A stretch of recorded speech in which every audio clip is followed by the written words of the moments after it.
नमस्कार दोस्तों, all exam guide गुरु के यूट्यूब चैनल पर मेरा नाम है सुजीत पांडे। आप सभी का स्वागत है दोस्तों। लेकर आ गए सुपर फास्ट साइंस सामान्य विज्ञान के बहुत ही शानदार क्वेश्चन आपको आने वाले एग्जाम में मिल सकते हैं। बहुत ही अच्छे क्वेश्चन है, सिलेक्टेड क्वेश्चन है, सबके सब देखोगे तो आपको समझ में आ जाएगा और कम से कम समय में आपके पूरे क्वेश्चन कराने वाला हूं। चैनल पर पहली बार आए, चैनल को सब्सक्राइब कर लेना साइंस जीके करंट अफेयर्स पढ़ने के लिए। स्टार्ट करते हैं वीडियो को। पहला क्वेश्चन देखिए, बिना बुझा चूना का रासायनिक सूत्र क्या है? तो जो चूना बिना बुझा होता है उसको बोलते हैं CaO। Option number D CaO यहां पर सही आंसर है। शुष्क बर्फ कहा जाता है, तो शुष्क बर्फ कहा जाता है ठोस कार्बन डाइऑक्साइड को। ऑप्शन नंबर ए ठोस कार्बन डाइऑक्साइड यहां पर इस प्रश्न के लिए राइट आंसर हो जाएगा। अश्रु गैस का रासायनिक नाम क्या है? तो अश्रु गैस का रासायनिक नाम है आपका chloroacetophenone. Option number C. Scurvy रोग किस विटामिन की कमी के कारण होता है? तो स्कर्वी रोग जो होता है विटामिन सी की कमी के कारण होता है। ऑप्शन नंबर सी सही आंसर है, विटामिन सी से स्कर्वी रोग। विटामिन डी का सर्वोत्तम स्रोत क्या है? तो विटामिन डी का सर्वोत्तम स्रोत है सूर्य का प्रकाश। ऑप्शन नंबर सी यहां पर सही आंसर है। विटामिन B7 का रासायनिक नाम क्या होता है? तो विटामिन B7 का रासायनिक नाम होता है biotin. Option number B right answer है। जिप्सम का रासायनिक सूत्र क्या है? तो जिप्सम का रासायनिक सूत्र होता है आपका CaSO4 into 2H2। Option number B सही आंसर हो जाएगा। नपुंसकता या बाध्यता किस विटामिन की कमी के कारण होता है? तो नपुंसकता या बाध्यता जो होता है विटामिन ई की कमी के कारण होता है। Option number C vitamin E की कमी के कारण। विरंजक चूर्ण का रासायनिक नाम क्या है? तो विरंजक चूर्ण का रासायनिक नाम ब्लीचिंग पाउडर होता है। ऑप्शन नंबर डी सही आंसर है, ब्लीचिंग पाउडर। साधारण नमक का रासायनिक नाम क्या है? तो साधारण नमक को सोडियम क्लोराइड बोला जाता है। Option number A sodium chloride right answer हो जाएगा। प्यास का केंद्र कहां होता है? तो जो प्यास लगती है ना आपको, उसका जो केंद्र होता है वो होता है आपका हाइपोथैलेमस ग्रंथि। ऑप्शन नंबर यहां पर हाइपोथैलेमस, ऑप्शन नंबर ए सही आंसर हो जाएगा।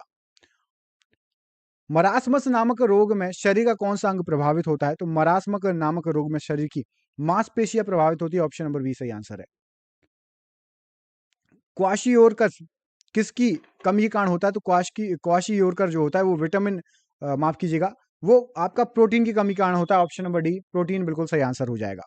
पोलियो किसके द्वारा होता है? तो पोलियो जो होता है यहां पर सही आंसर हो जाएगा आपका विषाणु के कारण होता है। ऑप्शन नंबर डी विषाणु पोलियो के लिए जिम्मेवार होता है। निम्नलिखित में से अस्थायी कण है, तो अस्थायी कण आपका कहलाता है अल्फा अल्फा अल्फा कण। ऑप्शन नंबर सी अल्फा कण अस्थायी कण होता है। समस्थानिक परमाणुओं में डैश होता है, तो समस्थानिक जो परमाणु होते हैं उसमें प्रोटॉन की संख्या समान होती है। ऑप्शन नंबर ए यहां पर सही आंसर हो जाएगा, प्रोटॉन की संख्या समान होती है। किस रंग के प्रकाश की तरंगदैर्घ्य सबसे अधिक होती है?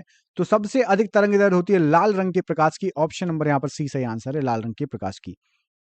इंसुलिन एक हार्मोन है जो स्रावित होता है, तो इंसुलिन एक हार्मोन है जो लैंगरहेंस ग्रंथि से स्रावित होता है। ऑप्शन नंबर सी सही आंसर है। ट्यूबलाइट में सामान्यतः गैस भरी होती है, तो ट्यूबलाइट जो होता है उसमें आपका पारे की वाष्प और ऑर्गन भरी होती है। ऑप्शन नंबर बी यहां पर सही आंसर हो जाएगा। फलों के रस को सुरक्षित रखने के लिए किसका प्रयोग करा जाता है? तो फलों के रस को सुरक्षित रखने के लिए सोडियम बेंजोएट का प्रयोग किया जाता है। ऑप्शन नंबर डी यहां पर सही आंसर है, सोडियम बेंजोएट। आंसुओं में कौन सा पदार्थ घुला होता है? तो आंसू जो होते हैं उसमें घुला होता है आपका lysozyme enzyme. Option number B. Enzyme होते हैं, तो एंजाइम आपके प्रोटीन होते हैं। ऑप्शन नंबर बी सही आंसर हो जाएगा, एंजाइम होते हैं प्रोटीन। लोहे में जंग लगती है किससे? तो जो लोहे में जंग लगती है वो पानी और ऑक्सीजन की उपस्थिति में लगती है। ऑप्शन नंबर सी यहां पर सही आंसर हो जाएगा।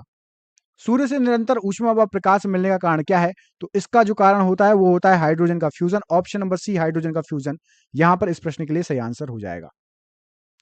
निम्नलिखित में से झूठा सोना कहलाता है, तो झूठा सोना बोला जाता है पाइराइट्स को। ऑप्शन नंबर ए पाइराइट यहां पर सही आंसर है इस प्रश्न के लिए। ऑस्टियोमलेशिया नामक रोग शरीर का कौन सा अंग प्रभावित होता है इससे? तो ऑस्टियोमलेशिया नामक रोग से शरीर का प्रभावित होता है कंकाल तंत्र। ऑप्शन नंबर डी कंकाल तंत्र यहां पर सही आंसर है। हमारे शरीर में कार्बोहाइड्रेट के पाचन के लिए कौन सा एंजाइम उत्तरदायी होता है? तो कार्बोहाइड्रेट के पाचन के लिए आपका एमाइलेज जिम्मेदार होता है। ऑप्शन नंबर डी सही आंसर है। हरित क्रांति की सफलता के लिए आवश्यक नहीं है, तो यहां पर जो ऑप्शंस दिए गए हैं उसमें से आपका मशीनीकरण आवश्यक नहीं है, बाकी तो सभी चाहिए हरित क्रांति की सफलता के लिए। औषधि को दर्द दूर करती है, कौन सी औषधि होती है जो दर्द को दूर करती है? तो वो उसको बोलते हैं एनाल्जेसिक औषधि होती है जो दर्दों को दूर करती है, पेन किलर होती है। मनुष्य के शरीर में सबसे छोटी हड्डी कौन सी होती है? तो मनुष्य के शरीर की सबसे छोटी हड्डी है स्टेपिस। कमेंट करके बताइए स्टेपिस हड्डी जो होती है शरीर के किस भाग में पाई जाती है? श्यानता का एसआई किसके समतुल्य होता है? तो श्यानता का एसआई आपका पॉइज के 10 गुने के समतुल्य होता है। ऑप्शन नंबर डी यहां पर सही आंसर हो जाएगा।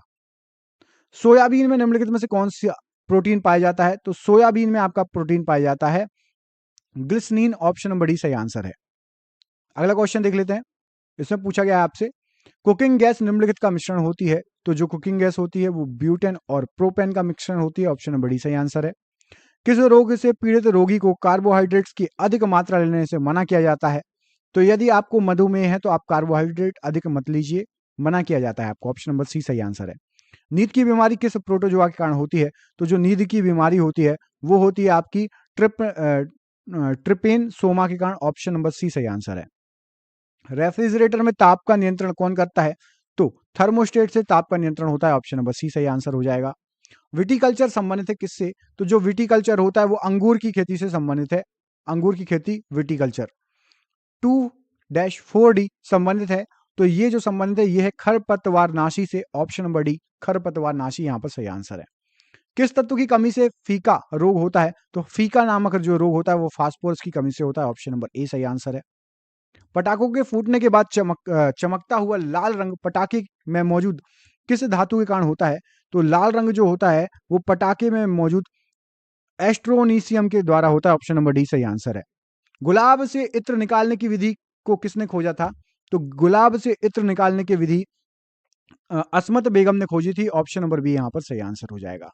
मछलियों के यकृत तेल में किसकी प्रचुरता होती है? तो मछलियों का जो यकृत तेल होता है उसमें विटामिन ए की प्रचुरता होती है, ऑप्शन नंबर यहाँ पर ए सही आंसर है। धातु के तार में विद्युत धारा का प्रवाह किसके कारण होता है? तो धातु के तार में जो विद्युत धारा का प्रवाह होता है वो इलेक्ट्रॉन के कारण होता है, ऑप्शन नंबर ए इलेक्ट्रॉन यहाँ पर इस प्रश्न के लिए सही आंसर हो जाएगा।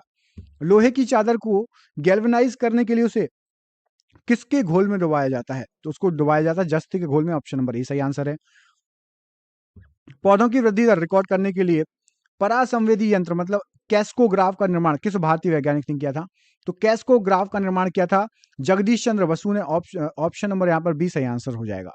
मानव के किस केशिरुकुई पर खोपड़ी का संपूर्ण भार स्थिर होता है? तो वो जो केशिरुक होता है उसका नाम है एटलस, उस पर खोपड़ी का संपूर्ण भार स्थिर होता है। मानव में डायफ्राम का उपयोग निम्नलिखित में से किस क्रिया के लिए होता है? तो डायफ्राम का उपयोग किया जाता है श्वसन के लिए, ऑप्शन नंबर सी सही आंसर है। वायु में ध्वनि का वेग कितना होता है? तो वायु में ध्वनि का वेग तापमान के घटने से घटेगा, ऑप्शन नंबर यहाँ पर डी तापमान के घटने से वायु में ध्वनि का वेग घट जाएगा, सही आंसर हो जाएगा। निम्न में से कौन सी गैस उच्चतम ऊष्मीय मान रखती है? तो यहाँ पर जो ऑप्शंस दिए गए हैं उसमें से आपकी भार अंगार गैस ये उच्चतम ऊष्मीय मान रखती है। और ये आज का आखिरी क्वेश्चन, एक्यूपंक्चर क्या है? तो एक्यूपंक्चर जो होता है वो होता है आपका सुइयों के माध्यम से उपचार की विधि। और ये रहा आपके लिए सरप्राइज क्वेश्चन। कमेंट बॉक्स में कमेंट करके बताइए मानव के शरीर में कुल कितनी हड्डियां होती हैं।